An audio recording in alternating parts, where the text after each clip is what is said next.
오늘 성경 말씀은 오바댜 1장 1절에서 21절입니다. 오바댜서는 구약에서 가장 짧은 책으로 전체가 딱 한 장이고 21절로 되어 있습니다. 오바댜서는 에돔에 대한 심판의 메시지를 담은 책이지만 어떻게 보면 이 시대에 살아가는 우리 신앙인들에게 꼭 필요한 실제적인 지침서라고 할 수 있습니다. 오바댜를 설교할 때 대개 하나님의 공의에 초점을 맞춰 말씀을 전합니다. 그냥 보면 에돔에 대한 심판, 곧 하나님의 공의에 대한 메시지로 보이기 때문입니다. 물론 그것도 맞습니다. 그런데 당시의 상황과 이 책을 기록한 오바댜가 누구인지, 그리고 이 말씀을 처음 받았던 그 시대 유다 백성들의 마음을 생각해 본다면 우리는 이 안에서 또 다른 메시지를 발견할 수 있습니다. 이것을 알기 위해서는 오바댜라는 선지자가 누구인지를 먼저 알 필요가 있습니다. 예언서의 말씀은 예언자가 누구냐에 따라서 해석이 달라지기 때문입니다. 그런데 성경에는 오바댜에 대한 정보가 전혀 없습니다. 그냥 1절에 오바댜의 묵시라 라고만 되어 있지 그에 대한 소개가 전혀 나오지 않습니다. 그래서 그가 어떤 사람인지 정확히 알 수가 없습니다. 그런데 오바댜라는 이름은 노동을 뜻하는 히브리어 단어 아바드의 여호와가 합쳐진 말로서 여호와를 섬기는 자 혹은 여호와의 일꾼이라는 뜻입니다. 흥미롭게도 오바댜서의 내용이 바로 그의 이름의 뜻처럼 진행되고 있습니다. 그는 이 말씀을 통해서 오바댜서를 받는 원래 독자인 유다 사람들 역시 여호와 하나님을 섬기는 일꾼들임을 선포하고 있는 것입니다. 다시 말해 이스라엘과 유다 사람들은 하나님의 사람이라는 것입니다. 이 오바댜의 기록 연대에 대해서는 크게 두 가지 의견이 있습니다. 전통적으로는 여호사밧의 아들인 여호람 때인 BC 850년경이라고 주장합니다. 하지만 한참 후인 BC 586년 바벨론에 의해 예루살렘이 점령당하고 유다가 완전히 멸망한 바로 직후였을 것이라는 주장도 있습니다.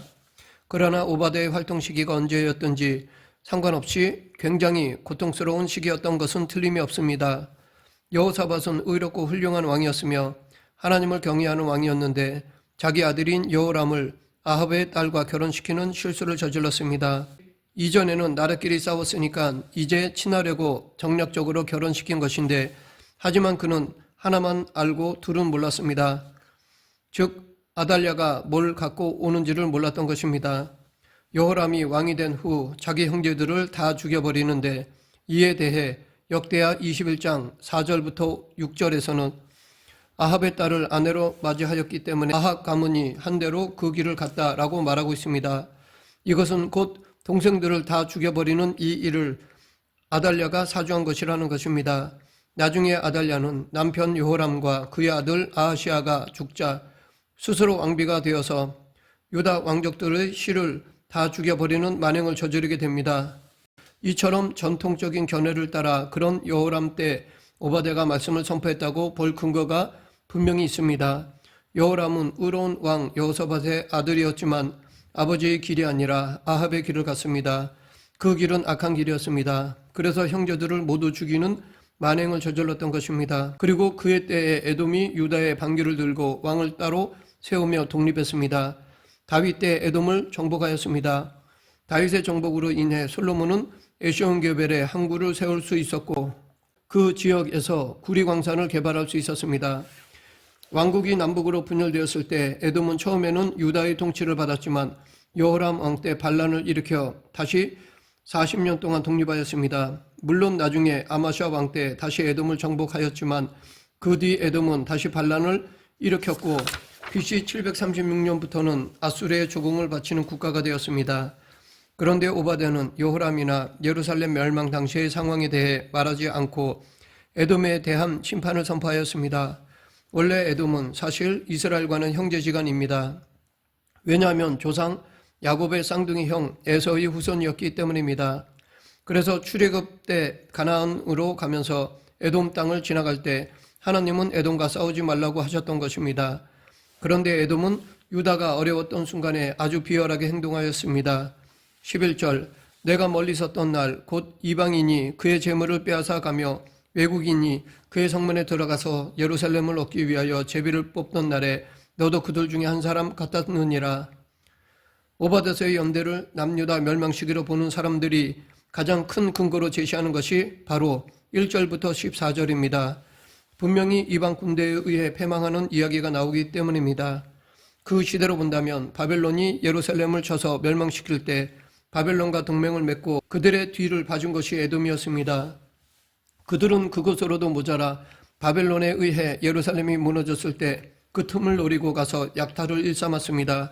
그뿐만 아니라 유다 사람들이 바벨론 군대를 피해 도망칠 때 길목을 지키고 있다가 붙잡아서 다시 바벨론에 넘겨준 것도 에돔이었습니다. 그러다 보니 유다 사람들은 바벨론이 자신들을 멸망시킨 것도 괴로웠지만 에돔이 한 짓 때문에 더욱 속상하고 화가 나는 비참한 상황에 처하게 되었습니다. 그러면 이런 상황에 우리는 어떻게 행동해야 할까요? 우리도 가까운 형제자매에게 배신당해서 상처받을 때가 있는데 그럴 때 우리는 어떻게 행동해야 할까요? 바로 이것이 오바댜서가 던지는 질문입니다. 즉 에돔에 대한 심판이 언제냐 보다 더 중요한 것은 가까운 사람, 친한 사람, 형제자매 같이 사랑하는 사이에 배신당했을 때 어떻게 하느냐입니다. 실제로 우리를 가장 힘들게 하는 것이 바로 이러한 상황일 것입니다. 그런데 문제는 이런 상황은 마주 싸우기도 힘들다는 것입니다. 왜냐하면 형제자매이기 때문에 마주 싸울수록 더 비참한 상황만 될 것이기 때문입니다. 그렇다고 억울하고 마음이 아픈데 가만히 있을 수도 없습니다. 그럼 이러지도 저러지도 못하는 상황에서 우리는 하나님을 믿는 사람으로서 어떻게 해야 할까요? 그럴 때 한 가지 방법이 있습니다. 그 모든 문제를 하나님 앞에 가지고 나아가 기도하는 것입니다. 억울하게 하고 상처 준 사람에게 복수하면 좋을 것 같지만 사실 그것은 마귀가 원하는 것입니다. 사탄은 우리들끼리 싸우는 것을 아주 좋아합니다. 내가 누구를 욕하고 비난하는 것을 좋아합니다. 우리는 기도밖에 방법이 없습니다. 우리가 기도하면 하나님의 의의 길로 인도해 주십니다.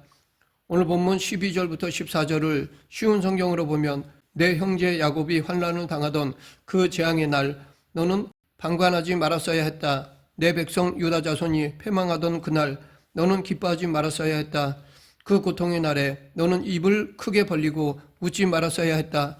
그러나 내 백성이 환난을 당하던 그날 너는 웃으며 예루살렘 성문으로 달려 들어가서 내 백성 유다 자손에게 임한 재앙을 즐거운 듯 수수방관 구경하였고 더욱이 그들의 재물에 손대어 훔쳐가기까지 하였다. 또한 그 고난의 날 너는 길목마다 지키고 서 있다가 탈출하는 유다 백성들을 붙잡아 그 살아남은 자들을 대적의 손에 넘겨주었다 입니다. 즉 에돔은 유다가 패망한 것을 기뻐하면 안 되었다라는 것입니다. 그때 그렇게 바벨론 군대와 같이 들어가서 약탈하면 안 되었다라는 것입니다. 그때 그렇게 도망친 사람을 가로막아서는 안 되었다라는 것입니다. 그때 그렇게 웃어서는 안 되었다라는 것입니다. 이 말은 1차적으로는 에돔에게 한 말이지만 지금 오바댜는 에돔으로부터 받은 상처를 하나님 앞에 가지고 나와 아뢰는 것입니다. 즉 오바댜는 형제 국가인 에돔으로부터 배신을 당한 아픔과 억울함을 하나님에게 호소하는 것입니다. 이것이 바로 오바댜서의 중요한 메시지입니다. 우리가 살아가면서 겪는 상처나 아픔 중에 어떤 것은 하나님 앞에 가지고 나와 기도하는 것 외에는 해결할 수 있는 방법이 없습니다. 왜냐하면 같이 악을 쓰고 싸우면 같이 무너지고 같이 비참해지기 때문입니다. 그렇다고 그냥 가만히 있자니 미칠 것 같이 힘이 듭니다. 그럴 때 필요한 것이 그 모든 것을 하나님 앞에 가지고 나아가 토로하는 것입니다. 뒤에서 험담하고 욕하는 것이 아니라 하나님 앞에 모든 것을 아뢰는 것입니다. 마치 그 사람이 앞에 있는 것처럼 하나님께 모든 것을 아뢰는 것입니다. 이것이 중요한 이유는 다음에 세 가지 때문에 그렇습니다. 첫째는 그렇게 해야 우리 마음에 있는 독을 빼낼 수 있기 때문입니다. 상처를 받을 때 가장 큰 문제는 그 악한 독에 내 마음이 중독되어 썩어간다는 것입니다. 상처는 독이 될 수 있습니다. 우리 안에 상처가 들어오면 우리는 그 독에 중독되고 맙니다. 그러면서 우리 내면이 썩어갑니다. 그렇기 때문에 이 독을 빼내지 못하면 우리는 결코 제대로 살 수가 없습니다. 살아도 제대로 하나님의 뜻대로 살 수가 없습니다. 그런데 바로 오바댜와 같은 이런 기도가 그 독에 대한 해독제라는 것입니다. 하나님 앞에 토로하듯 다 쏟아내면 우리 안에 있는 독이 다 빠져나오게 됩니다. 한나의 기도가 바로 이런 기도였습니다. 남편 엘가나에게 두 아내가 있었는데 바로 한나와 브닌나였습니다. 그런데 한나는 분인나 때문에 너무 괴로웠습니다. 자식이 없는 것도 괴로운데 엘가나가 한나를 더 사랑하는 것을 보고 분인나가 더 괴롭혔던 것입니다. 한나는 마음이 괴로워서 여호와께 나아가 기도하고 통곡하였습니다. 자신의 분통함을 다 쏟아냈습니다. 한나는 분인나와 싸우지 않았습니다. 자신의 괴로운 마음을 하나님 앞으로 가지고 나아가 거기서 모든 것을 쏟아냈습니다. 그 결과 마음의 독이 해독되고 하나님 앞에서 다시 일어설 수 있게 되었습니다. 우리도 이렇게 기도해야겠습니다. 둘째는 이렇게 기도해야 마귀의 전략에 넘어가지 않고 오히려 무너뜨릴 수가 있기 때문입니다. 형제 자매를 통해 상처받게 하는 것은 그 사람의 마음의 연약한 부분을 이용하려는 마귀의 교묘한 전략입니다. 마귀의 전략은 형제 자매들끼리 서로 싸우게 해서 같이 무너지게 하는 것입니다. 그로 인해 이 땅에서 절대 천국의 삶을 살지 못하게 하고 지옥의 삶을 살게 하는 것입니다. 이 땅에서 천국을 맛보지 못하게 합니다. 그렇기 때문에 우리는 깨어 기도해야 합니다. 우리가 기도하면 마귀의 전략은 결코 통하지 않습니다. 통하지 않은 정도가 아니라 오히려 이것 때문에 우리가 하나님을 더 의지하고 붙잡기 때문에 마귀 입장에서는 역효과가 나게 되는 결과가 됩니다. 즉 마귀의 전략을 무력화시키는 것입니다. 셋째는 그래야 그리스도인으로서의 합당한 성품인 온유함을 지킬 수 있기 때문입니다. 하나님의 사람 예수 그리스도의 제자는 온유한 사람이어야 합니다. 이 사람 모세는 온유함이 지면의 모든 사람보다 더하더라. 하나님의 사람인 모세는 온유한 사람이었습니다. 그는 자신의 온유한 성품으로 인해 믿음의 사람으로 설 수 있었습니다. 그런데 그가 마지막에 가나안 땅에 들어가지 못하게 된 이유는 그가 순간적으로 그러한 온유함을 잃어버렸기 때문입니다. 그는 무리바 사건 때 이스라엘 백성들의 원망 때문에 온유함을 잃어버렸습니다. 온유함을 잃은 그 순간에는 하나님의 사람이 아니었습니다. 그런데 이 온유함은 단지 성품만을 말하는 것은 아닙니다. 이 온유함은 하나님을 신뢰함으로 모든 상황 속에서 흔들리지 않고 거룩함을 지키는 것까지를 말합니다. 그런데 형제자매에게 상처를 받으면 이 온유함을 지키는 것이 쉽지 않습니다. 거룩함을 유지하기가 어렵다는 것입니다. 그래서 우리는 그럴수록 더욱 하나님 앞으로 나아가야 합니다. 하나님 앞에 그 상황을 가지고 나아가 기도하면 온유함을 지킬 수 있습니다. 오바댜는 에돔이 자기들과 언약을 맺은 동맹군들의 배반에 의해 멸망할 것을 예언하였습니다. 에돔에는 남은 자가 없을 것이라고 예언하였습니다. 반면에 유다는 멸망할지라도 하나님은 유다의 남은 자들을 돌아오게 하여 그 땅을 차지하게 할 것이라고 예언하였습니다. 이렇게 에돔은 그들의 죄악으로 인해 하나님께 심판을 받았습니다.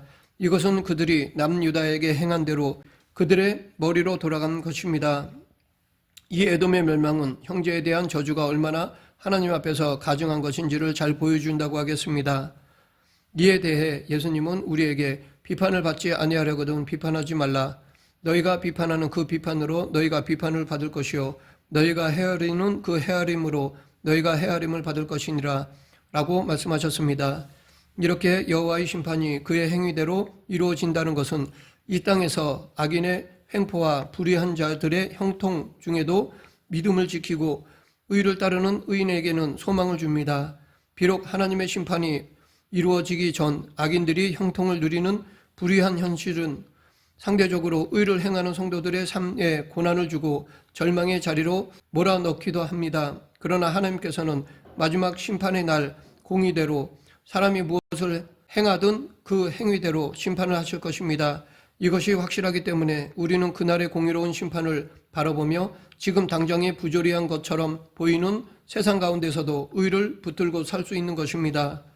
말씀을 맺겠습니다. 오바댜의 기도는 되갚아주는 기도라고 할 수 있습니다. 우리는 상처받은 일이 있을 때 그와 똑같이 행하는 것이 아니라 오바댜처럼 기도로 되갚아 주어야 합니다. 이러한 기도가 이 시대를 살아가는 우리들에게 필요합니다. 살다 보면 상처를 받는 일이 생깁니다. 그럴 때 내가 원수를 갚으려고 하는 것이 아니라 오바댜처럼 하나님 앞에 나아가 되갚아주는 기도를 해야 할 것입니다. 그럴 때 하나님께서 역사하셔서 해결해 주실 것입니다. 우리도 오바댜처럼 다윗처럼 원수 갚음을 하나님께 맡기는 그리스도인이 되길 간절히 축원합니다. 기도하겠습니다. 생사화복을 주관하신 하나님 아버지, 원통함, 분함, 억울함을 다 하나님께 맡기고 온유함을 잃지 않는 성도가 되게 하여 주시옵소서. 예수님 이름으로 기도드립니다. 아멘.